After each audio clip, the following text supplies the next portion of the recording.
first day of the Trump presidency, and we have a lot of things happening. And I would say one of the things that is foremost on my mind is that we have the first broken campaign promise, which I do not see Ross Ulbricht walking around free.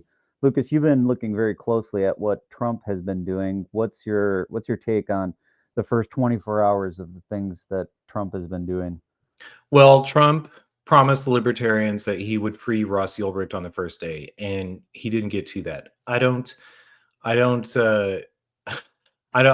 not terribly upset. I wish that we had seen Ross Ulbricht fall or walk free yesterday, and maybe the likes of Roger Ver and Julian Assange and Edward Snowden also received pardons. But apparently that wasn't amongst the slew of executive pardons or the executive orders that Trump issued yesterday. And I think one of maybe the most historical aspect of everything that occurred yesterday was the pardoning of 1500 January 6th. Now, these guys are people that were sitting in jail and they hadn't even gotten a trial yet, right? They've just been languishing there. Absolutely, and which is the most unbelievable a stain on American justice, on the American judicial system, on American democracy. That I say that exists, but we have some pretty staggering examples of that. Abraham Lincoln threw thousands of people in jail without a trial and without charges. But the January 6th quote unquote insurrectionists, those people who entered the Capitol building, many of them have been held for the last 4 years without charges and without trials, or with charges but have not been brought to trial. And a lot of even more galling with regards to the details there are, one, that a lot of those charges were for misdemeanors, not felonies, and two, a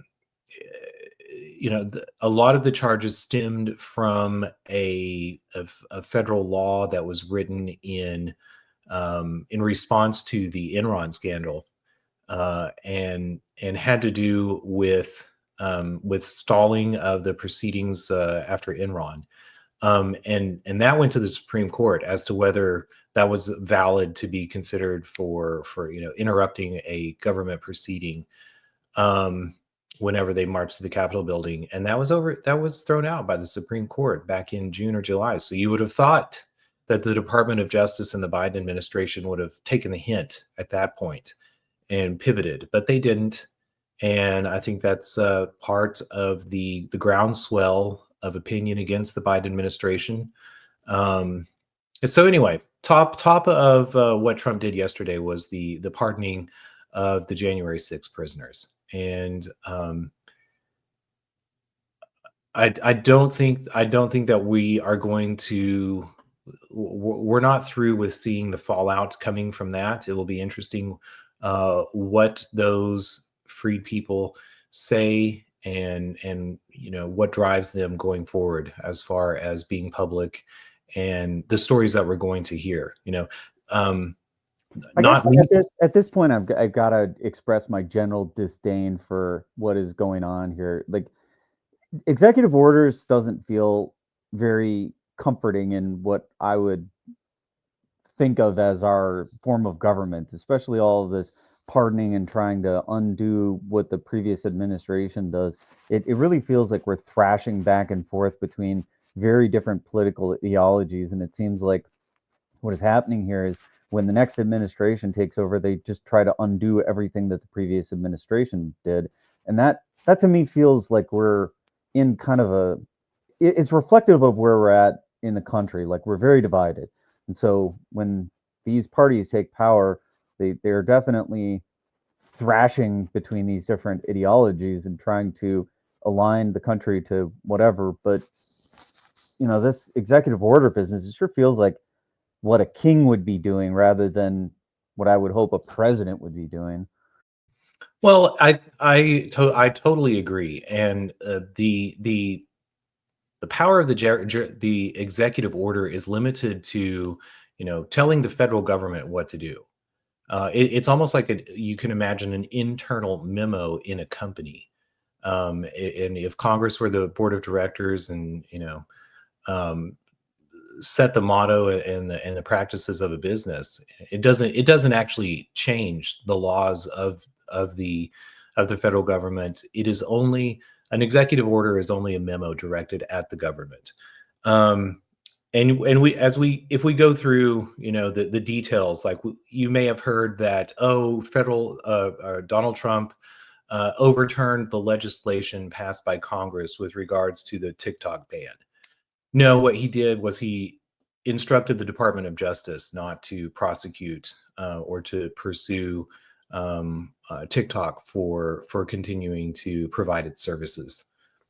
And and Right, and then, because what happened with TikTok, and we probably have a whole day on that, but I mean, the long and the short of what happened is that there's a 75-day stay of enforcing what the Congress, the president, and the Supreme Court have all come to an accord on. yes, the Department of Justice is not going to be prosecuting them for 75 days, and ostensibly in that time, Donald Trump expects to change the legislation passed by Congress with regards to that ban. Hopefully, he'll do so, but that is a whole nother episode. But we just need to be aware that one, the Department of Justice and the Department of Prisons did not exist under are not written into the Constitution, did not originally exist under the executive branch. And if we are to have them, I don't understand why we don't place them under the federal judiciary.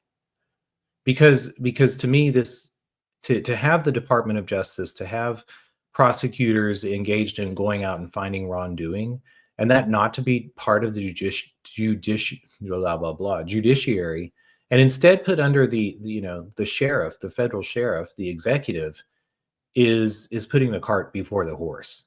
And Mike Lee, going back to Ross Ulbricht, Donald Trump possibly wrote a pardon later in the day for Ross Ulbricht. But even with regards to the January 6th prisoners who were pardoned publicly and with great pomp and circumstance, um, several of the prisons were stalling with regards to releasing those prisoners, and especially the prison in Washington D.C.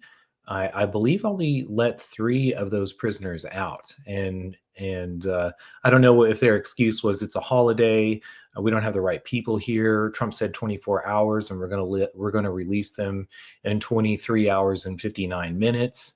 I'm not sure, but you can see some tension also between the employees of the executive, or the bureaucrats who are under the supposed executive authority, and how things actually work out. So I thought it interesting that Mike Lee posted this up with regards to with DC's home rule, because the District of Columbia is not a state. Why is it not a state? When you start to get into the nuance of why the seat of the federal union was not placed in any single state, nor given the powers of a state, uh, some of the accepted order that we have with regards to our federal government and the state governments begins to fall apart. So, and on that note, I think it interesting to turn to maybe an even more chillingly, possibly a more important executive order that Trump issued yesterday, and that was with regards to declaring our southern border an emergency area and designating Mexican cartels as foreign terrorist organizations. Right, And because declaring these as foreign terrorist organizations means that there's some special provisions around how things can happen, right? Like it gives special authorization, or it allows for mo- working outside of normal channels. Is that what that does? Well, I would say the most important thing that it does is it suspends the writ of habeas corpus, which is held by the states. And the writ of habeas corpus means the onus or the responsibility to produce the body, the control of the body. And we talk here about how the states actually own and control the bodies of the citizens that reside within them. And in the Constitution, it is written that in case of an emergency, the federal government can assume the writ of habeas corpus. And when it assumes the writ of habeas corpus, that allows the military to go in and operate under military rules.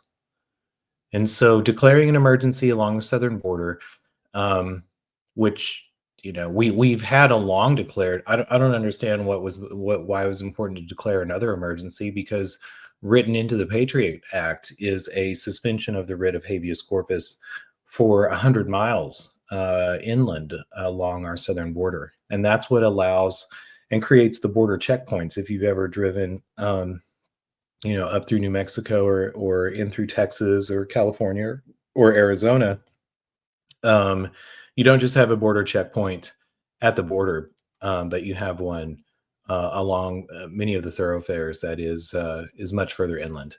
But anyway, Donald Trump has talked extensively in his campaign about marshaling the military to curtail the smuggling of drugs and human trafficking that is going on at the border, and this is part of his actions that he's taking to do so.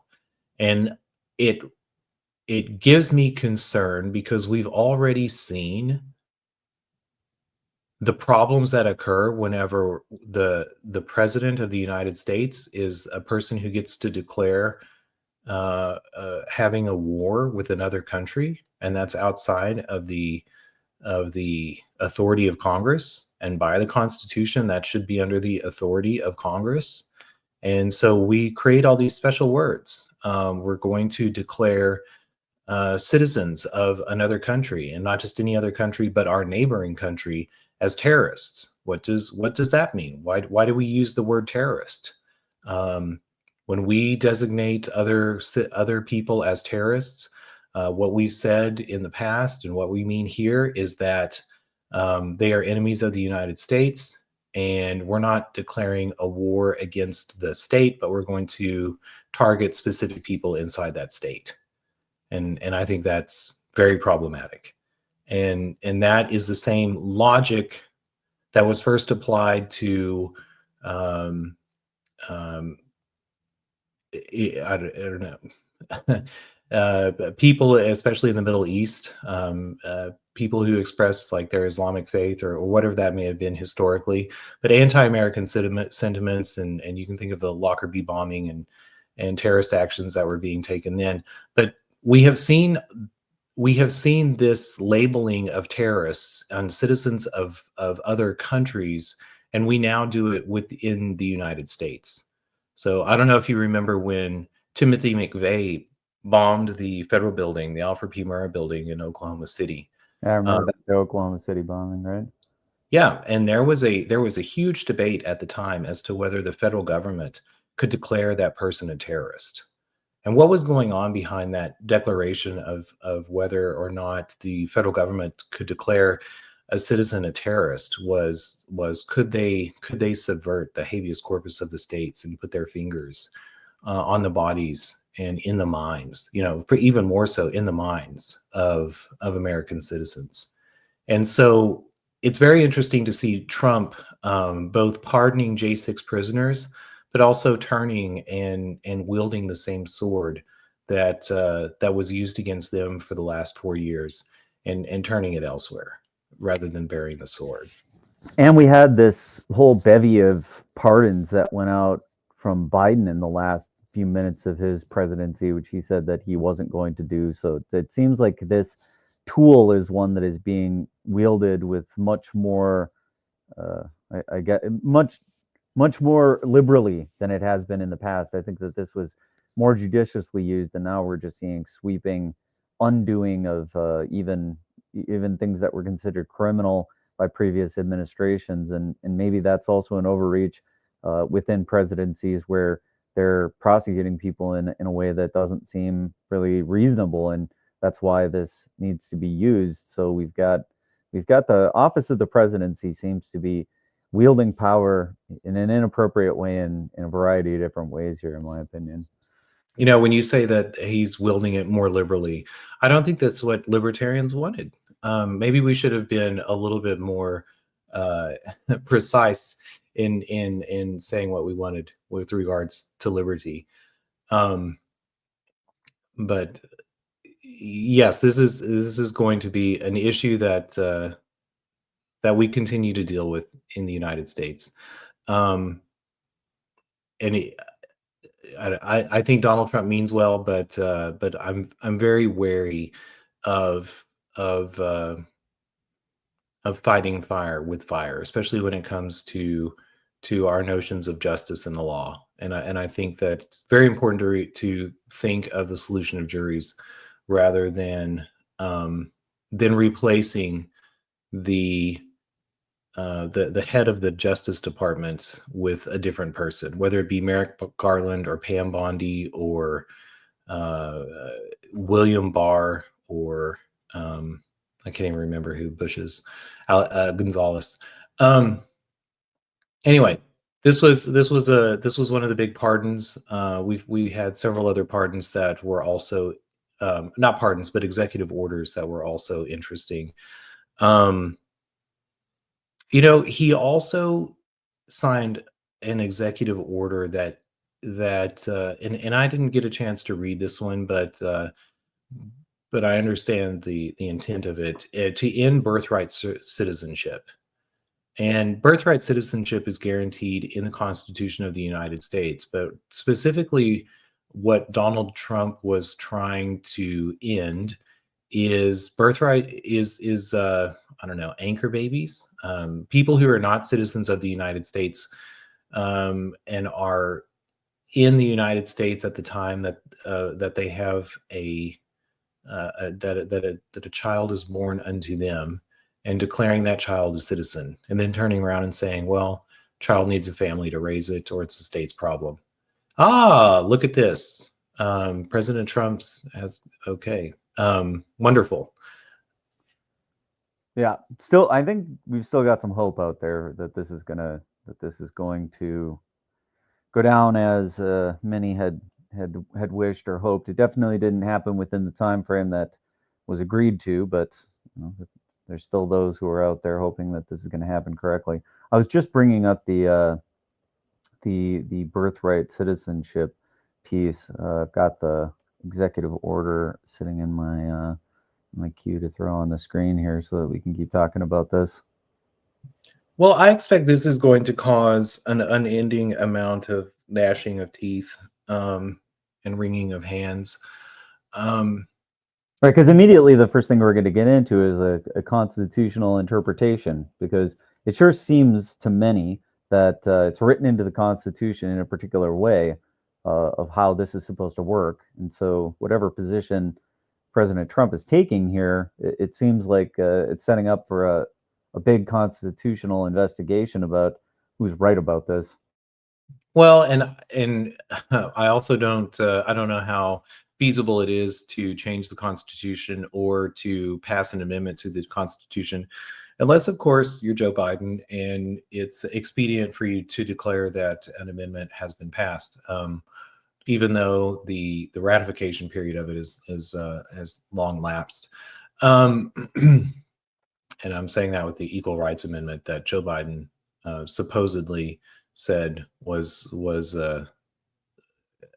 amended and added to the Constitution, despite that ratification period long lapsing. But yes, this is going to be a fight. Part of why I find this interesting is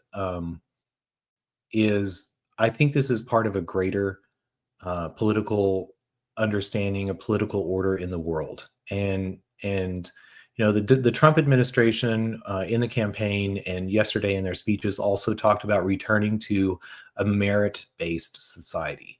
And we've talked about this tension between proof, you know, whether it's merit-based or whether it's, you know, Republican landowning nobility. How long have you lived here? Were you born here? This proof of stake. This is an ancient tension in how we order ourselves in the world. But Donald Trump and Republicans more broadly are very interested in merit-based inclusion in the political system, and um, they see the birthright citizenship as maybe desirable for people whose parents are citizens, but undesirable or a cheat for people to come in on a tourist visa or maybe to sneak into the country and to have a child in the country and then claim citizenship. And I get that. I think that the solution is maybe more nuanced and thinking about, you know, who deserves some social services or services that are provided by the government or tax breaks or whatever it may be, as limited to those who are contributing to the government. But as we also move away from the income tax, and Trump also talked about his external revenue service, which will be interesting. Well, Uh, before we skate away from this topic, I'm curious what your thoughts are on how this may intersect with the previous big fight about H-1B visas, because I think previously, if you were here on an H-1B visa and then you had a baby here, that baby would have then been a citizen of the United States. So this will change the landscape of those people who are in the country on H-1B visas and then potentially having children, right? um, you know, it depends on what gets written in. I would imagine that H-1B visas continue, and they are going to be. Um, Well, it, the path here being you get an H-1B visa, you're now here living in America. If you would have had a baby under the old way we did things, that would have been very similar to the anchor baby situation. You're here, you have a baby on U.S. soil. That baby is then a U.S. citizen. I think what we're saying here is if you don't immediately get citizenship just because you were born here, then that path wouldn't work necessarily anymore under this strict reading of what is going on with this executive order. well, I think this points to the tension between the big business Republicans and maybe they're neocons, maybe they're American first, but regardless, who think in terms of the meritocracy with regards to who's working in America and who's contributing in that regard, and the populist element. And some of the populist element would agree with that and wants to see more industry, but are also going to lean more towards an older notion of birthright, and may even begin to look a little bit like Bernie Bros or populism on the left, who believe in services being provided to them by the state for the mere luck of being born into the United States. And so, with that being the tension that the Trump administration is going to walk, I would imagine that they are going to court the H-1B visas and talk a big talk to the populist left, and maybe put more limit the criteria or limit the availability of H-1B visas, but still include that in a carve out. And we've already seen this. You know, yesterday I saw this in some of the chitter chatter going on about the new administration, with some hand wringing going on as to, you know, who's going to work the fields of America, who's going to engage in the labor intensive low pay jobs. Um, I don't know how it's going to play out. I do know that Donald Trump, you know, amongst the orders that he gave yesterday was a directive to the bureaucracies and the agencies under the federal government to try to bring down the price of food, and to bring down the price of housing, and to add to the supply of housing, and to add to the supply of energy. And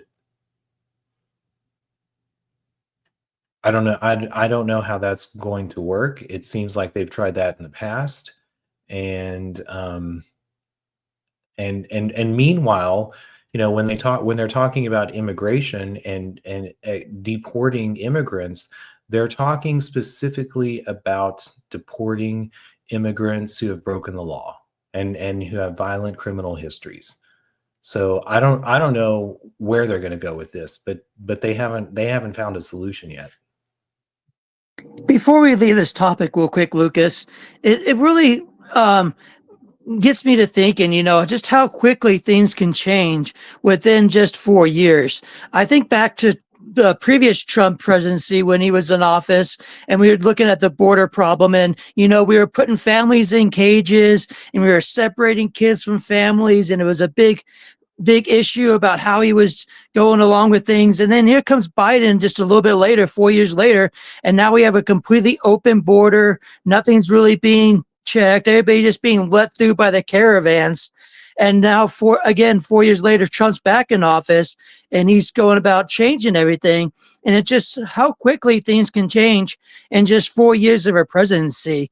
And it seems like when a president is going in and almost fighting the previous president, that with all of his choices and decisions, that we're not really going in any unity towards really making America better and any real progress, because 4 years isn't really that long a time, but we're learning that 4 years can make a big difference in what is happening in the state of the way America looks, not only to its own citizens, but to the world.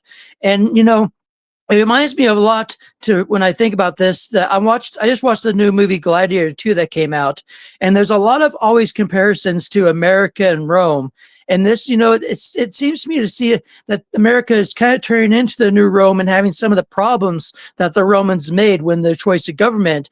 And when I saw some of the things that the Romans did by just allowing one person to have complete control and change everything about the government to uphold and control the government and make the state better, it just seems like it's not the right choice.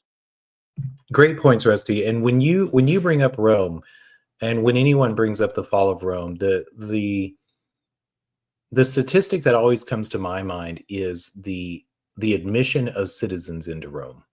Because as Rome collapsed and was unable to sustain its social order, they relied on the military. And the reason that people joined the military was because if their families were not part of the noble class and not citizens of Rome, then the way to get that was to enlist into the military. And so while they started dishing out citizenship and ostensibly access to the quality of life that was attained by relying on the enslavement of many peoples and many countries and territories around the Mediterranean. They also had to debase their currency and debase their money, and we have the same issues here. Joe Biden and Donald Trump and Obama, like a litany of our presidents beforehand, have talked about some of these whether it be immigrants or whether it be cutting the budget deficits, or getting to a sounder currencies. They don't even like to talk about that at all anymore. And whether we are providing a legal path of citizenship to more people who are coming to this country, or building walls and putting people who make it across that wall in cages until they can be deported. The real issue is at hand here is that we are creating money. There's not much to back it up, and yet people around the world still believe in it. And when I think about, as Trump and Biden both talk about inflation, when we look at who created a vast amount of this money that's in our system today, it was Donald Trump. And before him, Obama actually GW a lot of the money in response to the global financial collapse of 2009 was at the very tail end of George W. Bush's presidency, and Obama just uh, presided over the distribution of a lot of that money, but it was a carryover from the Bush administration. Now, when Bush and Obama and Timothy Geithner and Ben Bernanke distributed the money in response to the financial collapse of 2009, they gave it to banks and they gave it to corporations, and they gave it with specific rules as to what the gas fee, the rate, the interest rate on that money was going on the lending of that money was going to be if they didn't hold on to it for a certain amount of time. And Trump, looked to the same tool in response to the crisis of COVID, which was part of a larger stagnation and malaise that was going on in an industry or in an economy that has lost a basis in industry. And Trump gave it directly to. I mean, think of how the PPP program worked. The payment, whatever, the paycheck payment program, it was given directly to citizens of the United States. And so when we saw the price inflation of goods coming out of that, that was because everybody actually had money in the bank. And maybe that was better for the population of the United States to understand what was going on with the supply of money, and for the lie that has been that has been in place for quite some time, and with the creation of money and the giving of that to selected parties in order to keep the system going. But anyway, long story short, Trump is not doing anything about that creation of money. Today, Janet Yellen, one of her last acts as a treasurer under President Biden was to write a note that said to Donald Trump that said, by the way, on the very first day of your presidency, the United States federal government will run out of money. And Donald Trump's solution, as he's already stated before coming into office, was to get rid of the debt limit. And there's all these talks of how the federal government is going to become more efficient. But the vast majority of money that's spent by the United States is not to pay federal government employees. And I might also add that I find it incredibly ironic that in the way of government, in order to make a more efficient government, it's not like the politicians turn around and make changes. No, they make a couple more agencies. Now we have DOGE and we have the External Revenue Service. We got 2 more federal agencies to make our government more efficient. If that's not irony, I don't know what is. So but as long as people believe in the lie that America says about the soundness of its money, then we're going to have problems with our immigration. And not only with with people wanting to come to the United States, but also people who feel the unfairness and the separation of a system that gives rewards to the holders of that debt and the people who gain from the interest on that debt. Yesterday I saw a picture of Mark Zuckerberg, Elon Musk, Vivek Ramaswamy, Donald Trump, and a couple of other incredibly rich Americans, and underneath it said $850 million in personal wealth is represented here, and that doesn't even pay the interest on the United States debt for 1 year. Yeah, billion, I think you meant to say, right? But yes, yeah, that was pretty wild. Billion. Did I say million? Listen to me. That should tell you how old I am. So, which, sorry for the rant, but those are the straits that we're in, and this is the most important issue that's facing the Biden administration and facing America right now, and we're going to find out very quickly, what's going to happen here. But I assume that Trump is going to continue with the aid of the House of Representatives and the Senate in trying to remove the debt limit so the United States can continue to accrue debt and try to spin the wheel of the federal government and place the blame there fast enough to pay off the debt. I don't know if it's possible. That seems to be the government's solution to a lot of things. I remember back when I was in the Marine Corps, I was over in Japan, and one of my jobs in the Marines is I used to fire a really big gun right next to my ears, and I lost a hearing in one of my left ear really bad. And I remember I was in Japan and I failed 3 hearing tests in a row, and their solution was to reset the limit of my hearing so that I could pass. Oh, that is definitely let's go back to Silicon Valley Bank, because in the wake of the global financial crisis, we created all these rules for banks, and we're going to have stress tests for the banks, and the stress tests are going to include a possible array of basis lending rates from the Federal Reserve, and how the loans and the assets of the banks are going to perform. And those stress tests were set at like 2% inflation, which was not real. Was nowhere near what reality was, especially coming out of COVID. So yes, numbers are a dangerous game when it comes to politics. But anything else that we wanted to cover with regards to the business on Trump's desk on his first day in office? I think we've had a good recap of it and some thoughtful analysis of what are we as a country, and what do these executive orders mean. It's easy to focus in on it, but I think it's important for us to take a step back and also ask us, is this good? Is this really what we want to see a president doing on day one? Is it the appropriate thing to just undo everything with the previous administration did, do a bunch of other things, and sort of have our king sit down and sign a bunch of edicts?